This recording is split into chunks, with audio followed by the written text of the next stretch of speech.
আসন্ন ঈদুল আজহাকে সামনে রেখে লালমনিরহাটে ব্যতিক্রমধর্মী ১ টাকার ঈদ বাজার আয়োজন করেছে বিদ্যানন্দ ফাউন্ডেশন।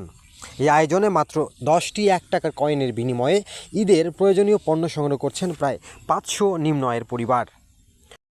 সোমবার দুপুরে লালমনিরহাট সদর উপজেলার রাজপুর ও খুনিয়াগাছি ইউনিয়নের চিরাতলী বাজার এলাকায় এই আয়োজন করা হয়।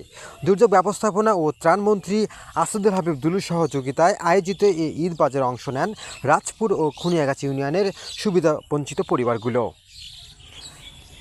চাল প্রতি কেজি ৫০ পয়সা, ডাল ও চিনি ১ টাকা, সয়াবিন তেল ৩ টাকা, আটা ময়দা সুজি ১ টাকা, লুঙ্গি ও কাপড় ৫ টাকার কয়েনের বিনিময়ে দেওয়া হয়। প্রতিটি পরিবারকে ১ টাকার ১০টি কয়েন দেওয়া হয়, যা দিয়ে তারা তাদের নিজের প্রয়োজন অনুযায়ী পণ্য সংগ্রহ করতে পারেন। দুর্যোগ ব্যবস্থাপনা ও ত্রাণমন্ত্রী আসাদুল হাবিব দুলু বলেন, সমাজের প্রান্তিক মানুষের জন্য বিদ্যানন্দের এই উদ্যোগ সত্যিই প্রশংসনীয়। ঈদের আনন্দ সবার মাঝে ছড়িয়ে দিতে এমন মানবিক আয়োজন গুরুত্বপূর্ণ ভূমিকা রাখছে। বসবাস করে তাদের তো সক্ষমতা খুবই কম। ফাউন্ডেশন তাদের জন্য ১ টাকার ঈদের বাজার নাম দিয়েছে ভালোবাসার বাজার। সেই বাজারে ১ টাকার বিনিময়ে তারা 10টা পণ্য এখানে সংগ্রহ করতে পারে। আমার মনে হয় যে এই সহযোগিতাটা এই সময় খুবই গুরুত্বপূর্ণ ছিল। ইতিমধ্যে জানেন যে আগাম বৃষ্টি হওয়ার কারণে মানুষ নানান কষ্টের মধ্যে আছে। সেজন্য আমার জায়গা থেকে আমি বিদ্যানন্দ ফাউন্ডেশনকে অভিনন্দন জানাই, কৃতজ্ঞতা প্রকাশ করি যে তারা আমার এলাকার দুস্থ অসহায় মানুষের পাশে দাঁড়িয়েছে। ভবিষ্যতে তারা আরও ব্যাপক কর্মসূচি নিয়ে আমার এলাকার মানুষের পাশে দাঁড়াবে, এটাই আমার প্রত্যাশা। আবারও বলি যে এই ১ টাকার বাজারে এখানকার মানুষ উৎফুল্ল আনন্দিত। তারা অনেকভাবে বিদ্যানন্দ ফাউন্ডেশনের উত্তরোত্তর ভবিষ্যৎ আরও উজ্জ্বল হোক, সেটা চরাঞ্চলের মানুষ ইউনিয়নের যারা হতদরিদ্র তাদেরকে নিয়ে আজকে আমাদের এই ১ টাকার বাজার।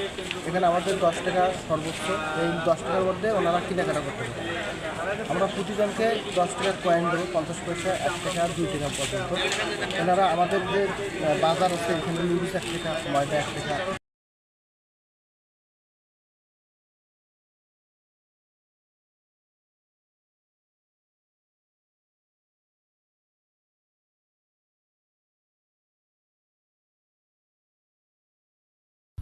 এ সময় জেলা প্রশাসক রাশিদুল হক, পুলিশ সুপার আশিদুজ্জামান, জেলা পরিষদের প্রশাসক মমিনুল হক ও বিদ্যানন্দের নির্বাহী পরিচালক জামাল উদ্দিন সহ স্থানীয় গণ্যমান্য ব্যক্তি উপস্থিত ছিলেন। বিদ্যানন্দের এই ব্যতিক্রমধর্মী উদ্যোগ ঈদের আগে স্বস্তি ফিরেছে নিম্ন আয়ের মানুষের মাঝে। আয়োজকরা বলছেন, ভবিষ্যতেও এ ধরনের মানবিক কার্যক্রম অব্যাহত থাকবে। লালমনি পোস্ট। এটা একটা বিভ্রান্তি যে কারণে পদ্মার এই সমীক্ষাটাই হয়নি এখনো।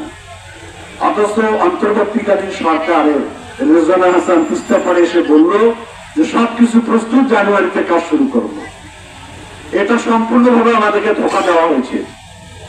কেবল বর্তমান সরকার দায়িত্ব নিয়ে সমীক্ষা শুরু করেছে এখন। এটা নিয়ে মাননীয় প্রধানমন্ত্রী এত বেশি আগ্রহী, উনি বলতে বলতে একটু মনক্ষুণ্ণ হয়ে সেদিন গাজীপুরের আমাদের এই যে দুর্যোগ ছিল গবেষণাগার একটা কেন্দ্র, সেটা ফাউন্ডেশন দিতে গিয়ে উনি একটা বক্তব্য রেখেছেন। সেখানে উনি দায়িত্বহীন কণ্ঠে বলে নাই, অনেকে হয়তো শোনেন বাবু দেখি